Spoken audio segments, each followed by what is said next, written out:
യോഹന്നാന്റെ സുവിശേഷം 16-ാം അധ്യായം 7-ാം വചനം ധ്യാനിക്കാം. എങ്കിലും സത്യം ഞാൻ നിങ്ങളോട് പറയുന്നു, നിങ്ങളുടെ നന്മയ്ക്ക് വേണ്ടിയാണ് ഞാൻ പോകുന്നത്. ഈശോ തങ്ങളെ വിട്ടു പോകുന്നു എന്നറിഞ്ഞപ്പോൾ അപ്പോസ്തലന്മാർ വളരെയേറെ സങ്കടത്തിലായി. അവരെ സമാധാനിപ്പിക്കുകയാണ് കർത്താവ്.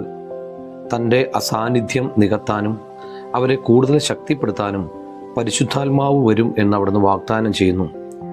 നമുക്ക് ഏറ്റവും പ്രിയപ്പെട്ടവ അപ്രതീക്ഷിതമായി നഷ്ടപ്പെട്ടു പോകുമ്പോൾ നമ്മുടെ ചങ്ക് പൊട്ടാറില്ലേ? ഓർക്കുക, അതിനേക്കാൾ ശ്രേഷ്ഠമായതാണ് പിന്നീട് അതിൻ്റെ സ്ഥാനത്തേക്ക് കർത്താവ് നൽകുക. കർത്താവെ, ജീവിതത്തിൽ സംഭവിക്കുന്ന തിരിച്ചടികളും ദുരന്തങ്ങളുമെല്ലാം ഞങ്ങളുടെ നന്മയ്ക്കായി അവിടുന്ന് മാറ്റുമെന്ന വലിയ ബോധ്യത്തോടെ മുന്നോട്ട് പോകാൻ ഞങ്ങൾക്ക് കൃപ തരണമേ എന്ന് ഞങ്ങൾ ഇന്ന് പ്രാർത്ഥിക്കുന്നു. എല്ലാവർക്കും നല്ലൊരു ദിവസം ഉണ്ടാകട്ടെ. നമ്മുടെ കർത്താവ് ഈശോ മിശിഹായുടെ കൃപയും പിതാവായ ദൈവത്തിൻ്റെ സ്നേഹവും പരിശുദ്ധാത്മാവിൻ്റെ സഹവാസവും ഉണ്ടാകട്ടെ.